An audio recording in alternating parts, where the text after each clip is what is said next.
অস্তিত্ব রক্ষার লড়াইয়ে উম্মার উদাসীনতা। মুফতি তারেকুজ্জামান হাফিজাহুল্লাহ। দিন যত এগোচ্ছে, ঈমান ও কুফরের দ্বন্দ্ব ততই স্পষ্ট হয়ে উঠছে। সময় আমাদের জানিয়ে দিচ্ছে কারা আমাদের মিত্র আর কারা আমাদের শত্রু। চলমান বৈশ্বিক পরিস্থিতি আমাদের বুঝিয়ে দিচ্ছে সামনের লড়াইটা কী নিয়ে এবং কাদের সাথে হবে।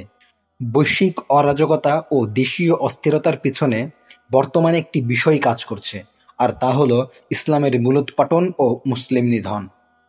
একটু মনোযোগের সাথে লক্ষ্য করলেই চোখে পড়বে, পুরো বিশ্বজুড়ে মুসলিমদের ওপর নিরন্তর আক্রমণ চলছে, কোথাও সরাসরি এবং কোথাও কূটকৌশলে ও ছদ্মবেশে।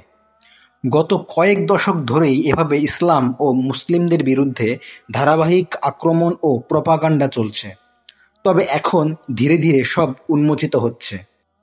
ক্রমেই প্রকাশ পাচ্ছে বন্ধুর মুখোশের আড়ালে থাকার শত্রুর কুৎসিত চেহারা। বর্তমানে বিশ্ব কুফফার গোষ্ঠী ইসলাম বিরোধী ভয়ঙ্কর এজেন্ডা নিয়ে কাজ শুরু করেছে। তারা মুসলিম উম্মার বিরুদ্ধে একাধারে সামরিক, আদর্শিক ও সাংস্কৃতিক লড়াইয়ে অবতীর্ণ হয়েছে। একদিকে সরাসরি সামরিক আক্রমণের মাধ্যমে নিধনযজ্ঞ চালাচ্ছে, অন্যদিকে মুসলিম দেশগুলোতে কুফরি মতাদর্শের সয়লাব ঘটিয়ে উম্মার ঈমান হরণের কাজও এগিয়ে নিচ্ছে। আর বিজাতীয় ও পশ্চিমা কালচারের মাধ্যমে চারিত্রিক অধঃপতন ও আমল নষ্ট করার কাজ তো অনেক আগে থেকেই করে আসছে। কিন্তু আফসোস যে অধিকাংশ মুসলিম চলমান এ বৈশ্বিক সংকট ও ভয়ঙ্কর লড়াই সম্পর্কে একেবারেই ওয়াকিবহাল নয়। অনেক মুসলিমের এটাও জানা নেই যে কারা তাদের শত্রু আর কারা তাদের মিত্র, কিন্তু নিজেদের মধ্যকার কোন্দল আর দ্বন্দ্ব নিয়ে ঠিকই তারা সজাগ।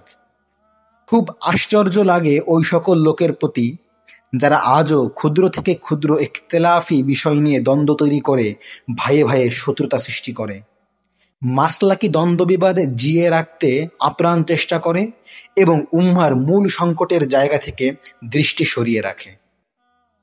ইসলাম ও মুসলিমদের কমন শত্রুদের বিরুদ্ধে সীসাঢালা প্রাচীরের মতো এক কাতারে না দাঁড়িয়ে নিজেরাই নিজেদের বিরুদ্ধে যুদ্ধ করে। ঈমান ও তাওহীদের বার্তা, কুফর ও রিদ্দার কথা, সেকুলারিজমের সাথে ইসলামের সংঘর্ষের বয়ান, গণতন্ত্র ও সমাজতন্ত্রের কুফরের আলোচনা নেই।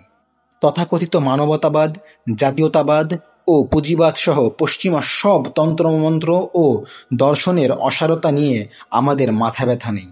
আমাদের যত শক্তি ও মেধা বেশিরভাগ ব্যয় হয় কেবল মুসলিমদের বিরুদ্ধেই। আল্লাহর কাছে আমরা পানাহ চাই। তাই উম্মার সচেতন ভাইদের সজাগ হওয়ার সময় হয়েছে। নিজেদের মধ্যকার সকল মাসলাকি দ্বন্দ্ব, মাযহাবি ইখতিলাফ ও গোষ্ঠীভিত্তিক বিবাদ দাফন করে কুফফারের বিরুদ্ধে আমাদের একজোট হওয়ার এখনই সময়। নিজেদের অস্তিত্ব রক্ষার জন্যই এটা প্রয়োজন, নইলে আমাদের কারোরই রক্ষা নেই। কেননা এতে বিন্দুমাত্র সন্দেহ নেই যে বর্তমানে সরাসরি ইসলাম ও মুসলমানদের বিরুদ্ধে যুদ্ধ চলছে। সমগ্র কুফফার ও মুনাফিক গোষ্ঠী একজোট হয়ে কাজ করছে। এখনো যদি সংকট উপলব্ধি না করি এবং এ থেকে উত্তরণের পথ বের না করি, তাহলে শীঘ্রই নিজেদের প্রাণ কিংবা ঈমান হারাতে হবে। ঈমান ও কুফরের চলমান যুদ্ধে কিভাবে ঈমানের রক্ষা হবে সে চিন্তা পরিকল্পনা আজই করতে হবে। বুদ্ধিমান তো তারাই যারা সময়ের আগেই প্রস্তুতি গ্রহণ করে এবং জাতিকেও সে পথে আহ্বান করে।